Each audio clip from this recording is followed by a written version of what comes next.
Damos as boas-vindas a você que escolheu nos acompanhar neste estudo bíblico. Seguimos com a nossa série sobre o Evangelho de Marcos e hoje nós chegamos no capítulo 13. Importante você ter em mãos a sua Bíblia para juntos podermos ler as passagens que usaremos como base para este estudo. Importante também pedirmos que Deus esteja conosco ao longo da nossa reflexão. Convido você para orar comigo nesse momento. Deus eterno, nós te agradecemos a oportunidade de estudarmos a Tua Palavra. Agradecemos-te pela vida de cada pessoa que nos acompanha. Nesse momento, nós te pedimos que Tu nos orientes quanto ao entendimento do estudo e também nos ajude, Senhor, a colocar em prática aquilo que viermos a aprender. Nós te pedimos e agradecemos em nome de Jesus. Amém. Eu convido você, então, para ler comigo essa primeira parte do texto que nós vamos estudar. Nós vamos focar no capítulo 13, mas leremos um pedacinho do final do capítulo 12. Então, a primeira parte é capítulo 12, Marcos capítulo 12, capítulo 12, versículos 41 a 44. Depois nós leremos o 13, de 1 a 11, e mais dois trechos que eu comentarei daqui a pouco. Então, vamos lá, Marcos 12, versículo 41 a 44. Sentado diante da caixa de ofertas, Jesus observava como o povo lançava ali o dinheiro. Ora, muitos ricos depositavam grandes quantias. Vindo, porém, uma viúva pobre, lançou 2 pequenas moedas correspondentes a 1 quadrante.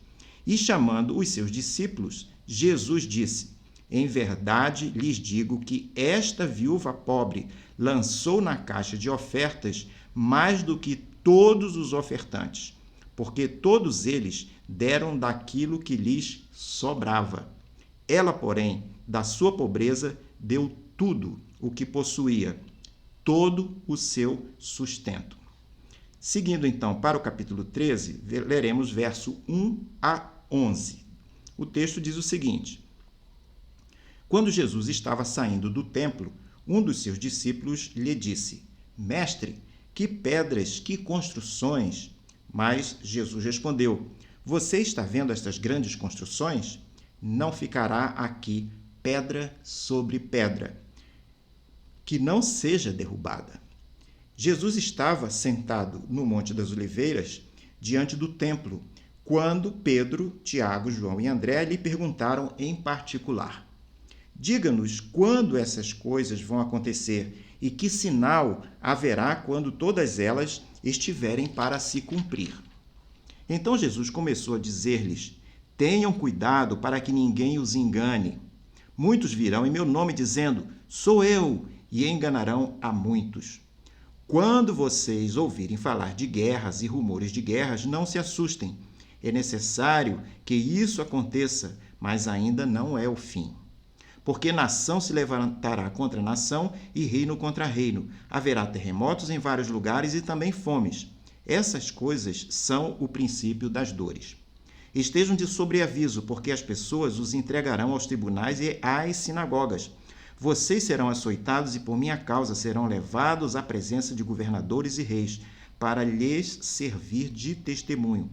Mas é necessário que primeiro o evangelho seja pregado a todas as nações. Quando, pois, levarem vocês para os entregar, não se preocupem com o que irão dizer, mas digam o que lhes for concedido naquela hora, porque não são vocês que estão falando, mas o Espírito Santo. No próximo trecho, eu convido você para ler comigo os versículos 21 a 23. O texto diz: Então, se alguém disser a vocês, olhem, aqui está o Cristo, ou então, olhem, ali está ele, não acreditem, porque surgirão falsos cristos e falsos profetas, para enganar, se possível, os próprios eleitos. Estejam de sobreaviso, tudo isso tenho predito a vocês. E finalizando o último trecho a ser lido, o verso 28 ao verso 33, onde nós lemos o seguinte: Aprendam, pois, a parábola da figueira. Quando já os seus ramos se renovam e as folhas brotam, vocês sabem que o verão está próximo. Assim, também vocês, quando virem acontecer essas coisas, saibam que está próximo às portas. Em verdade, lhes digo que não passará esta geração sem que tudo isso aconteça. Passará o céu e a terra, porém as minhas palavras não passarão. Este capítulo 13 de Marcos, ele traz um tema profético. E nesta parte introdutória, eu destaco 7 pontos sobre esse tema profético que nós encontramos no texto. São pontos que vão nos ajudar depois a entender, a interpretar algumas dessas palavras de Jesus. O primeiro ponto é que há 2 futuros em vista. São eles a destruição de Jerusalém e a destruição do templo e a segunda vinda de Jesus. O outro ponto que eu destaco é que esses eventos não estão em ordem cronológica. Nem estão em ordem cronológica e nem estão perfeitamente separados. Ora, Jesus está falando de uma coisa, ora está falando de outra. Jesus está falando sobre esses eventos simultaneamente.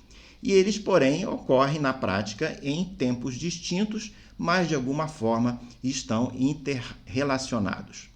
O terceiro ponto, no caso do templo especificamente, Marcos ele não detalha o que vai ocorrer com a destruição do templo, ou porque ele não quis fazê-lo, ou porque o evento ainda não havia ocorrido.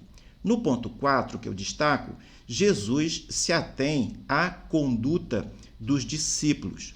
Ele faz isso em lugar de satisfazer a curiosidade deles. Nós vimos que eles fazem várias perguntas. Quando que isso vai acontecer? E eles querem detalhes sobre esses eventos futuros sobre os quais Jesus está falando. Eles querem saber sinais também. Que sinais eles poderiam identificar como próximo àqueles acontecimentos. Mas Jesus está interessado noutra coisa, está interessado na conduta deles e não nos detalhes dos eventos. O quinto ponto é que esses eventos eram vistos como futuro, obviamente. Hoje nós vemos a destruição de Jerusalém e a destruição do templo como eventos, como história passada. A segunda vinda de Jesus, contudo, ela é uma profecia não cumprida, é alguma coisa que está adiante de nós. Sexto ponto, o termo você, que nós lemos ao longo do nosso texto, ele se refere a Israel. Tudo indica que as coisas que Jesus diz aos seus discípulos, usando você, se referem a Israel, pode também se referir aos israelitas em geral, e não apenas aos discípulos individualmente. E o sétimo e último ponto que eu destaco é o tom da palavra de Jesus. O tom da palavra dele é uma palavra de alerta. Jesus está descrevendo os tempos à frente, até a sua segunda vinda. E ele vai mencionar, o tom que ele vai colocar é que esses tempos são tempos perigosos e difíceis. Nesse contexto, nós vemos que não há o evangelho da prosperidade, aquilo que tudo vai dar certo, que todos serão abençoados, que não teremos mais problemas, mas sim o que Jesus está fazendo é um alerta sobre os dias futuros. No próximo quadro, nós vemos um ponto interessante que Jesus fica fascinado com um evento que nós lemos no final do capítulo 12. O templo, porque eles estavam no contexto daquilo, eles passaram na frente do templo e o Jesus estava admirando os discípulos também, mais ainda os discípulos ficaram assim empolgados com a beleza do templo. Essa era a cena que estava acontecendo. O templo, então, ele fascinava tanto Jesus quanto os discípulos, mas os motivos desse fascínio eram diferentes. Nós vemos aqui que Jesus foi atraído pela contribuição de uma viúva pobre. E essa contribuição, ela chama a atenção de Jesus pelo valor monetário da oferta, que era muito pequeno, e esse valor certamente não teria nenhum impacto na contabilidade do templo. Então, a postura, a atitude da viúva chama a atenção de Jesus. A pequena oferta dessa viúva, ela chama a atenção de Jesus e ele vai destacar e ele vai comentar isso com os seus discípulos. Porque para realizar aquela oferta, a viúva deve ter desistido de várias de suas demandas pessoais. Jesus vai contrapor a oferta daquela mulher às grandes contribuições que ocorriam naquele momento em que ele, junto com os discípulos, estava observando toda aquela movimentação. Ele comenta que as demais ofertas das outras pessoas, fora a viúva, aquelas outras ofertas que estavam sendo dadas, elas eram sobras de recursos dos ofertantes. Algumas das ofertas, o texto observa que eram grandes quantidades, eram ofertas grandes, monetariamente falando. A mulher, contudo, dá 2 moedas pequenas de pouco valor, humanamente falando. Então, existe um contraste aqui, existe um destaque aqui. Se era de pouco valor, humanamente falando, por que Jesus vai elogiar a mulher?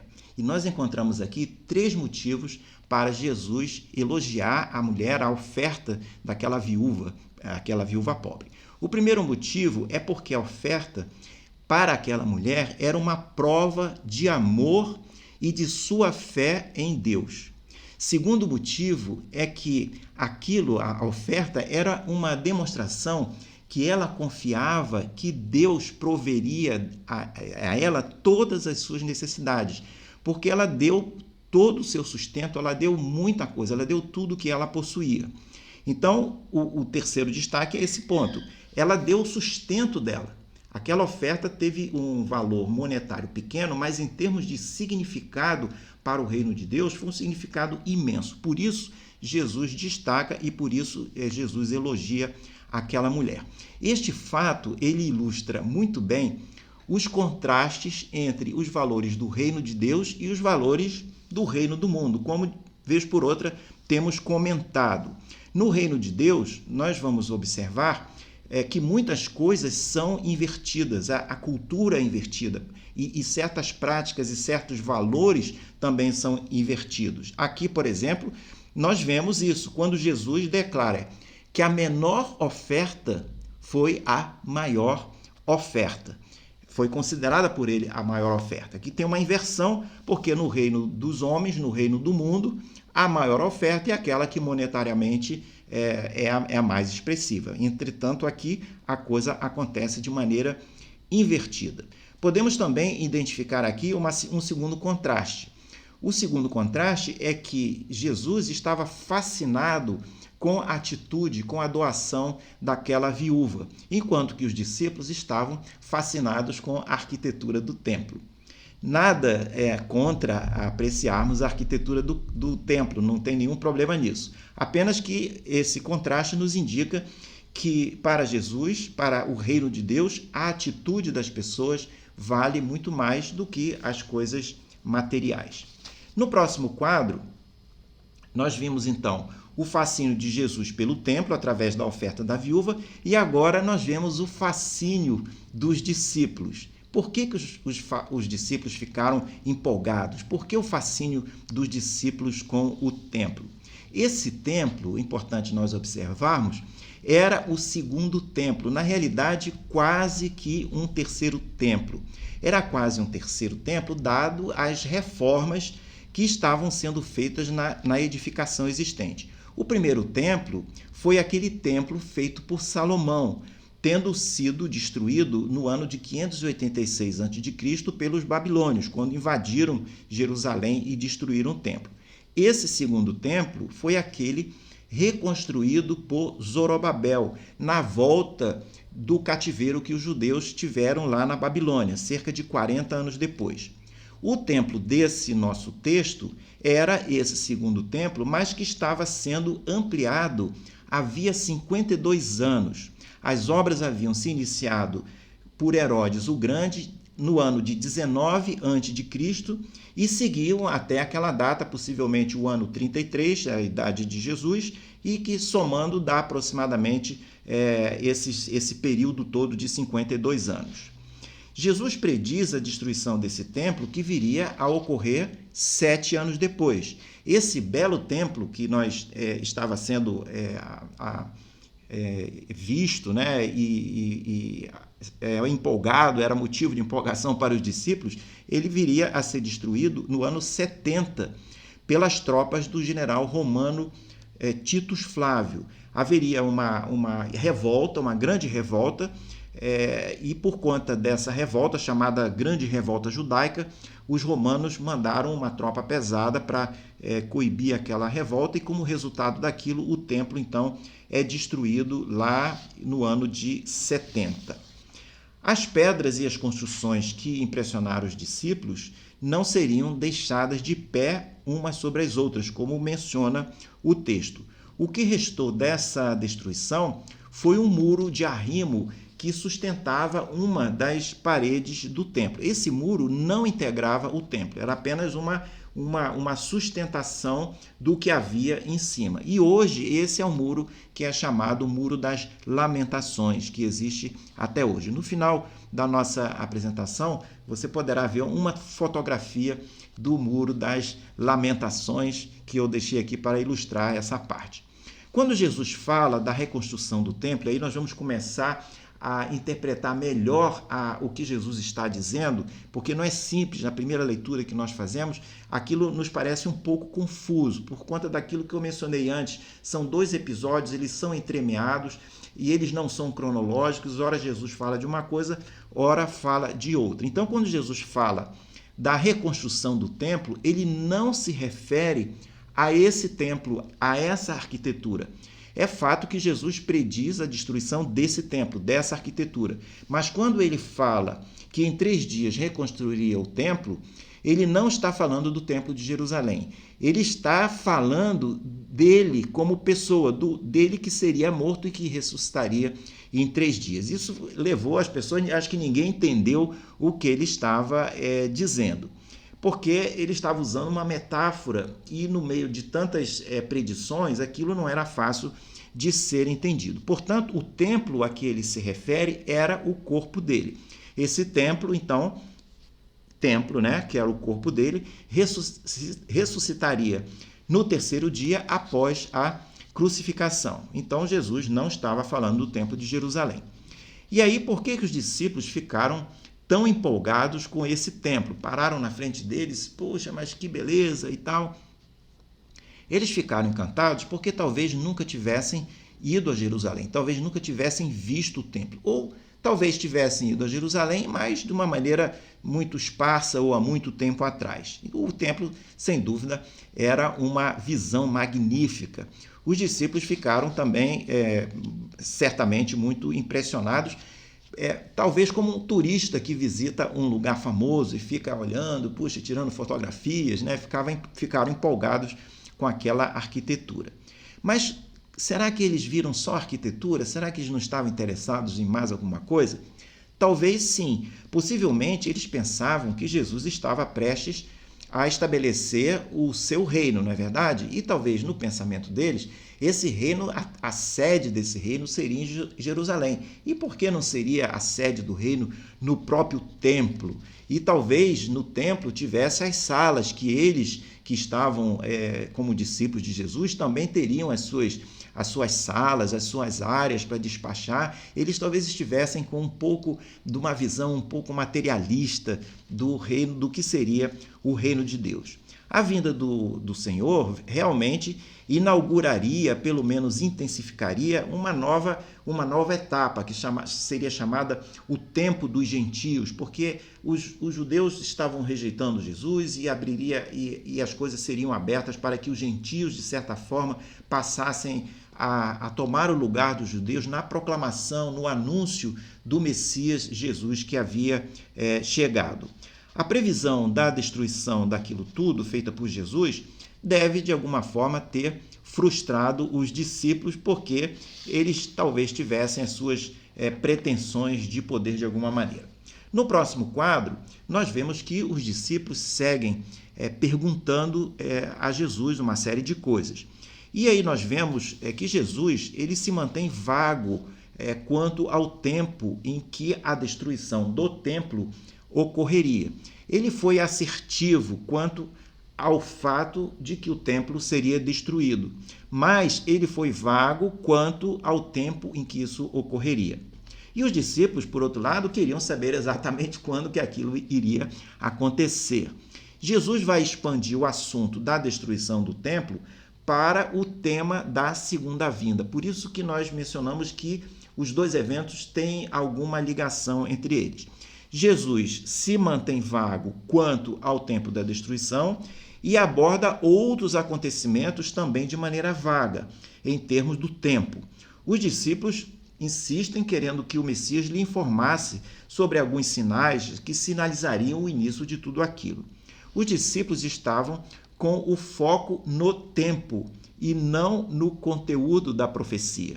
Eles, como a maioria de nós, estavam preocupados em saber as informações e, no final das contas, essas informações sobre tempo, sobre quando aquilo vai acontecer, elas talvez não sejam tão relevantes na realidade e talvez não sejam ou não seriam de nenhum benefício real para eles e também para nós.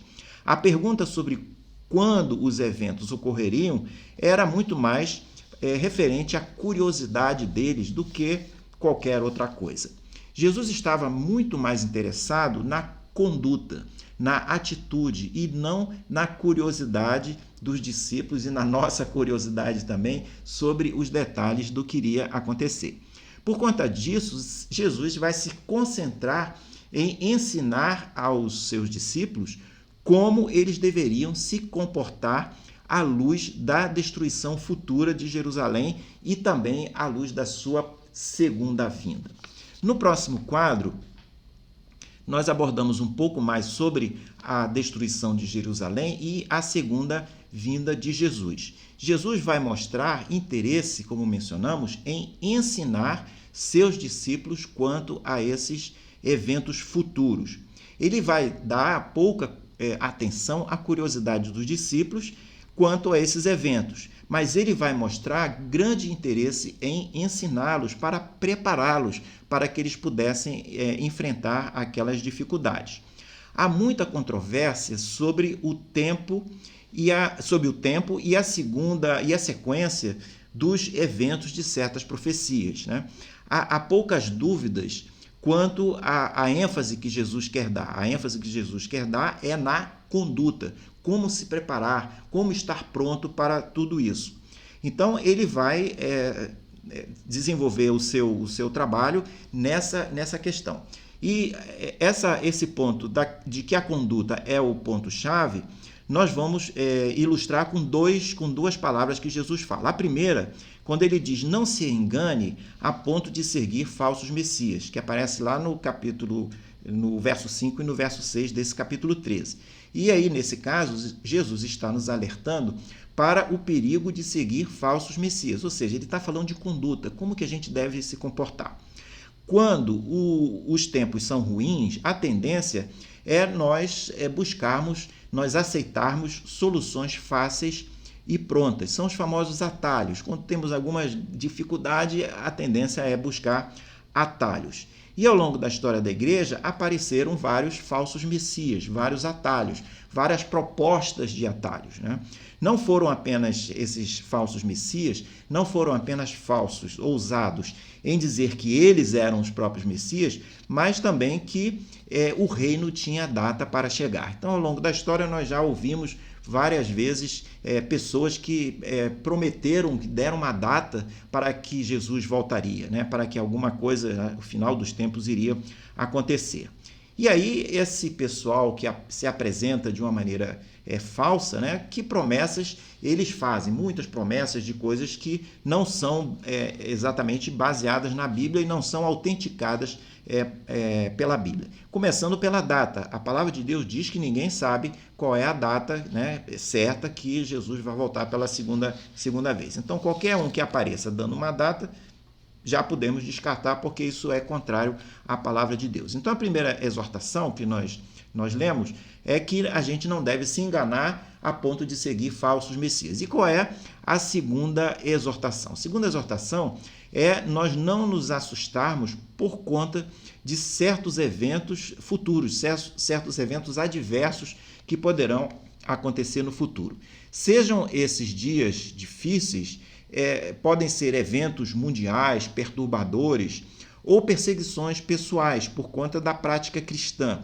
O grande perigo que está em vista dessas ameaças, dessas adversidades futuras, é o medo que o crente pode sentir daquilo. Então Jesus está alertando contra isso. E por que o perigo do medo? O perigo do medo é porque o medo é oposto da fé.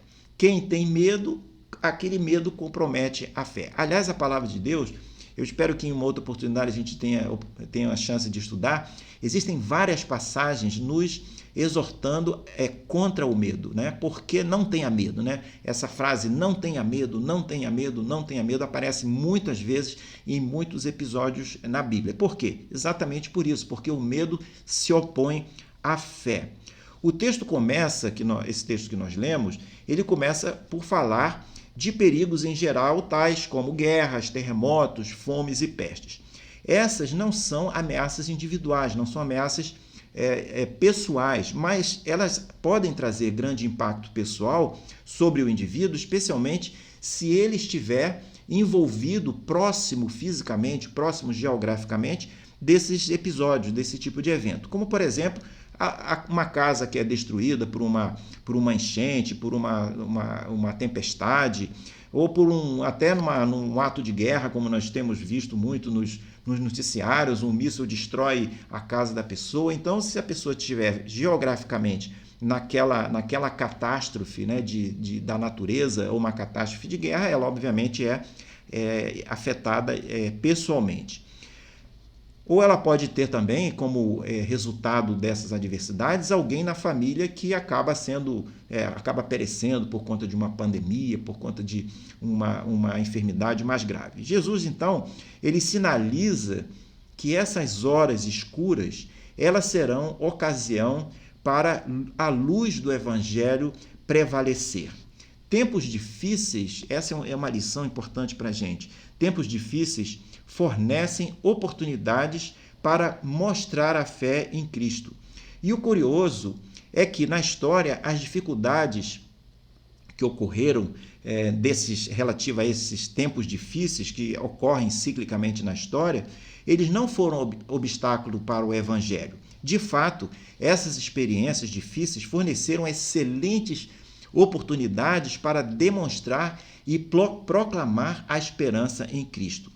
Quando acusados pela sua fé, muitos cristãos tiveram a oportunidade de testemunhar publicamente diante dos seus oponentes, sejam eles oponentes judeus na sinagoga ou opositores políticos, governantes, gentios, autoridades.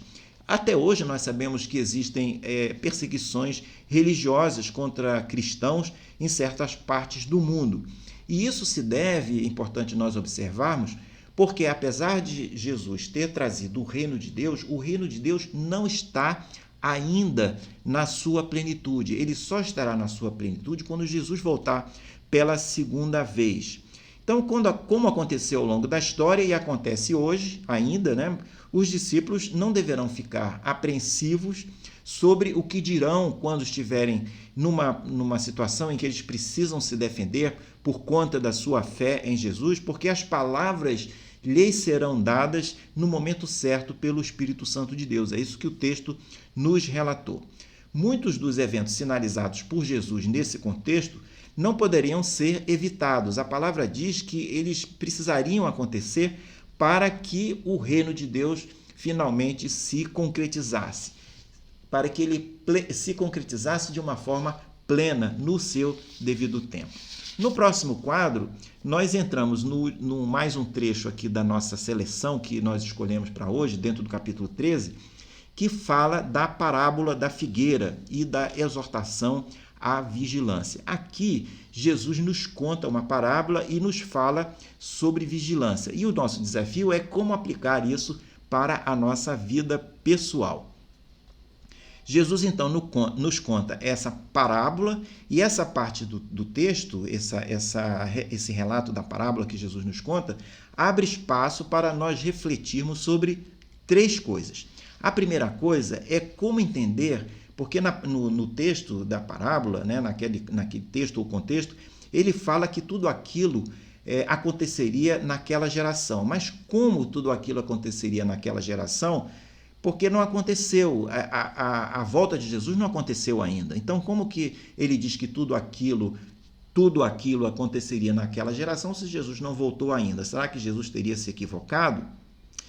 A segunda vinda de Jesus ainda não aconteceu e aquela geração já passou. Então, para entender, é necessário nós observarmos que quando Jesus fala tudo aquilo, ele está se referindo à queda de Jerusalém, à destruição do templo e não à sua segunda vinda.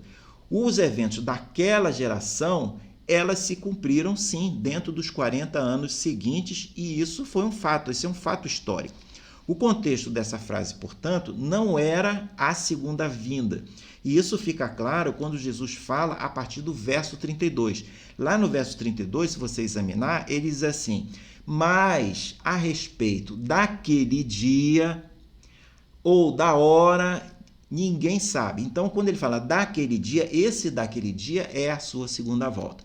Então, ele não está falando da segunda volta. Naqueles versículos que antecedem, ele está falando da destruição do templo. Por isso que ele diz que não passará uma geração sem que isso aconteça.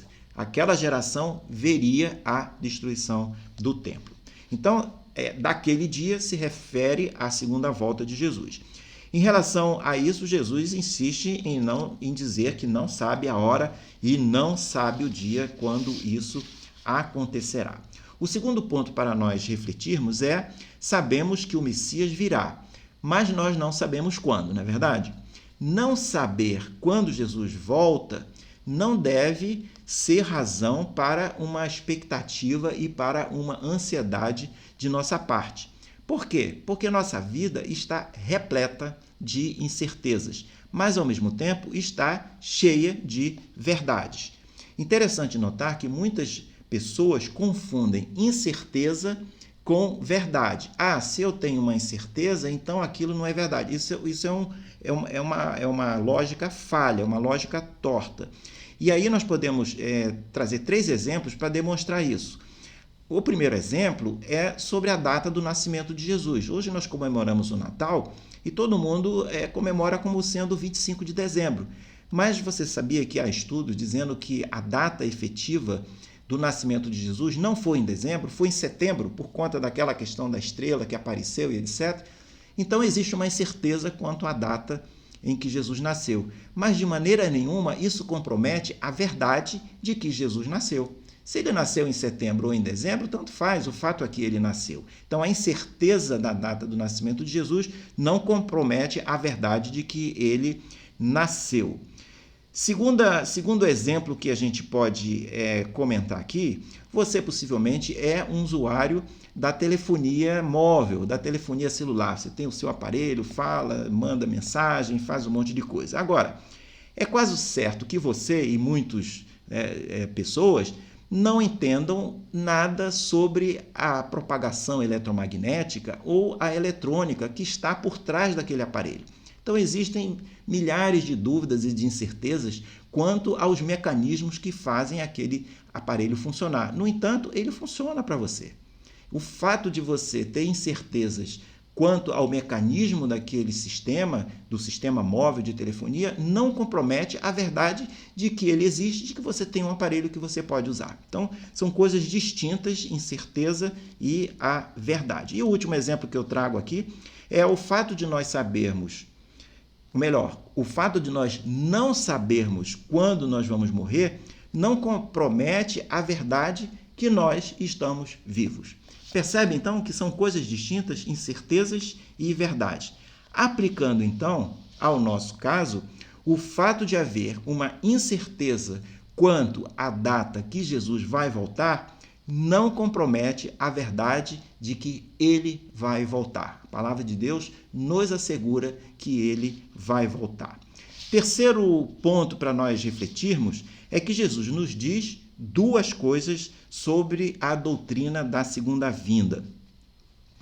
A primeira coisa, que já mencionamos de certa maneira, a primeira coisa é inútil especular quando isso acontecerá. E a segunda coisa é: o que importa não é a data, mas sim estar pronto. Vimos que a incerteza sobre quando Jesus voltará não compromete a verdade de que ele voltará. nem compromete a verdade que cada um de nós deve ter conosco, que é estar pronto para quando isso acontecer. E nem a realidade como nós deveremos proceder, se ele demorar ainda 1000 anos para chegar, porque isso pode acontecer. Se ninguém sabe quando é, pode ser na semana que vem, pode ser no ano que vem, pode ser daqui a 1000 anos também. Isso não é motivo para a gente se preocupar, o quando, mas sim o estar pronto.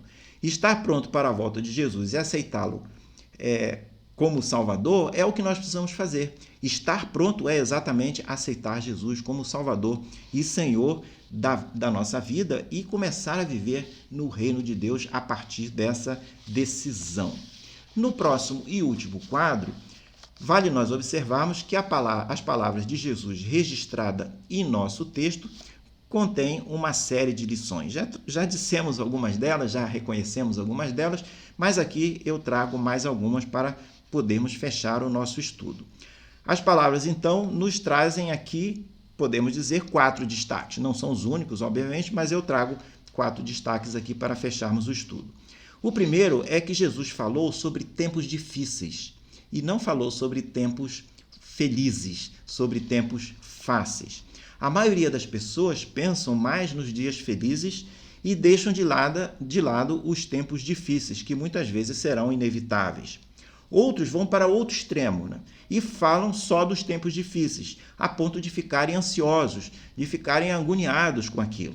Ambos os extremos são ruins. Nem tudo é maravilhoso e nem tudo é ruim. O ponto, a sabedoria está no meio, no equilíbrio de alguma forma. Então, esse ponto de equilíbrio, a Bíblia vai nos ensinar de alguma maneira como nós podemos resolver isso. E aqui, o que está ocorrendo é que a perspectiva futura dos discípulos estava meio fora de foco. Empolgados com o que eles entendiam sobre a chegada do reino e com a beleza do templo, eles talvez tivessem fantasiado toda aquela, os seus escritórios, as suas salas, como que eles iam operar de uma maneira muito material naquele contexto. As palavras de Jesus vão buscar ajustar a visão deles quanto a um reino imediato e quanto ao templo como sede do reino. Há muitas pregações hoje que oferecem às pessoas ausências de problemas, não falando de sofrimentos, adversidades, como Jesus fez. Então devemos buscar o ponto de equilíbrio, nem ficarmos ansiosos com as datas e com as coisas, e também não ficarmos simplesmente ignorarmos tudo, porque precisamos estar pronto para a volta de Jesus. O segundo destaque, ou a segunda lição que nós podemos trazer, é que na primeira vinda de Jesus, o reino foi estabelecido de forma parcial. Nós já mencionamos isso. O reino alcançará sua plenitude apenas quando Jesus voltar. Enquanto isso, a vida do crente será um mix, será uma combinação de vitórias e de adversidade. Quanto mais gente aceitar Jesus, mais reino de Deus teremos. Por isso é que nós, lá na oração do Pai Nosso, nós oramos, venha a nós o teu reino. O que quer dizer venha a nós o teu reino? É que o teu reino se amplie e se torne realidade na vida de cada vez mais um número maior de pessoas. Cada vez mais as pessoas tomem para si o reino de Deus e passem a ser cidadãos desse reino. À medida que mais pessoas se tornarem cidadãos do reino, o mundo ficará melhor e o reino vai crescendo até um dia que ele alcançará a sua plenitude. Aqueles que seguem Jesus e devem esperar vitórias, e é certo que esperem vitórias, mas não devem esquecer também que poderão ocorrer adversidades. Foi isso que Jesus prometeu. E pela graça de Deus e pela misericórdia de Deus, Ele estará conosco nos ajudando a vencer essas adversidades.